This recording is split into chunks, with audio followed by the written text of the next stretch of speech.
এবং হারামকে হারাম জানিল, হারামকে হারাম জানিয়া আমার হুকুমের কামগুলো মানিয়া দুনিয়া থেকে বিদায় হয়ে আসতে পারলো। আমি আল্লাহ তাআলা তার জন্য আমার সুন্দর জান্নাত তৈরি করে দিয়েছি, তাকে জান্নাতে যাওয়া জোরে বলি সুবহানাল্লাহ। আবার জান্নাতে যাওয়া সহজ। কোরআন যদি আপনি পড়তে পারেন, কোরআনের অর্থগুলো যদি বুঝতে পারেন, কোরআনের নিয়ম নীতিগুলো যদি মানতে পারেন, হারামকে হারাম পাইতে বলতে পারেন, হালালকে হালাল না খাইতে পারেন, আমার আল্লাহ বলে ওই ব্যক্তি মুমিন হয়ে যাবে। আসরের ময়দানে আমি তাকে জান্নাত দিব। শুধু তাই নয়, তারপরে আল্লাহ বলতেছে ওই ব্যক্তির উপর কি আছে, ওয়াশফাআতুহু বি আশরাফি মিন আহলিল বাইতি কুল্লুহুম কাদ ওয়াজাবাত লাহুমুন নার। ওই ব্যক্তিকে আসরের ময়দানে আমি সুপারিশের সুযোগ দেব।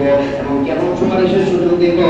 ওই ব্যক্তি আসরের ময়দানে তার হামদান থেকে, তার আত্মীয়-স্বজন থেকে 10টা লোক সুপারিশ করে জান্নাতে নিতে পারবে।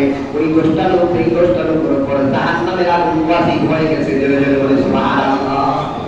তাহলে কোরআন শরীফ পড়লে কতটা কম না বেশি? অনেক বেশি। জোরে বলে সুবহানাল্লাহ।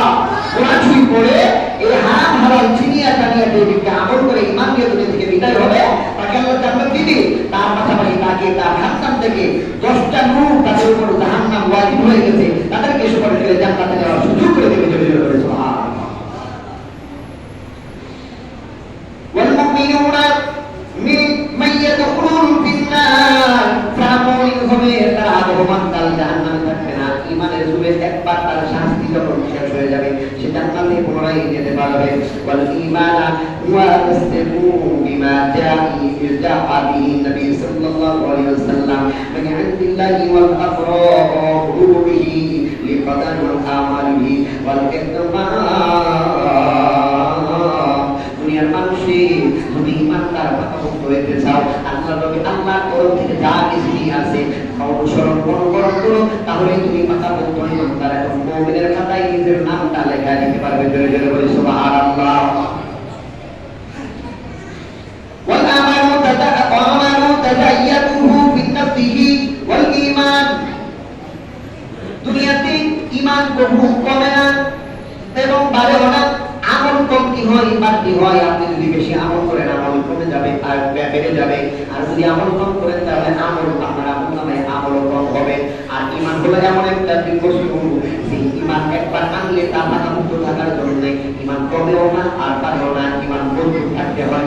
ঈমান কি করে না? কমেও না, বাড়েও না। ঈমান কি রাখতে হবে? মজবুত রাখতে হবে। ওয়াল ঈমান ওয়াল ইসলাম ওয়াহিদ। ইসলাম আর ঈমান একই কথা, কারণ তার ভিতরে ঈমান আছে, তার ভিতরে ইসলাম আছে। তার ভিতরে ঈমান নাই, তার ভিতরে ইসলাম নাই। ওয়াসাইউকা লিয়াশকা ওয়া শাফিউকা লিয়াসআদু।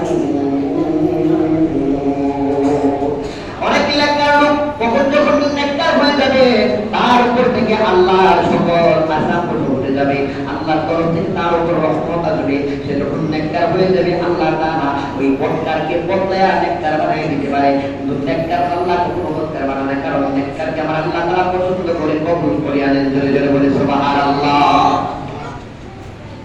ইখওয়ানি হাযা শাহরুস সাফার ওয়ালা নাগাসা। এ বাবা ভাইরা আমার, এই মাসটা হলো সফর মাস। এই মাস সম্পর্কে অনেকের ভিতরে একটা ভয় ভীতি আছে।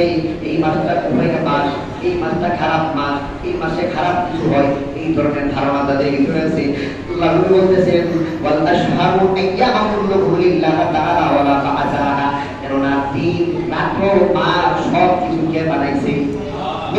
বানাইছে আল্লাহ। বললেন বন্ধু, আপনার উম্মতের মধ্যে যাদের ভিতরে ধারণা আছে তাদেরকে একটু জানায় দেন, আমি আল্লাহর তরফ থেকে সফর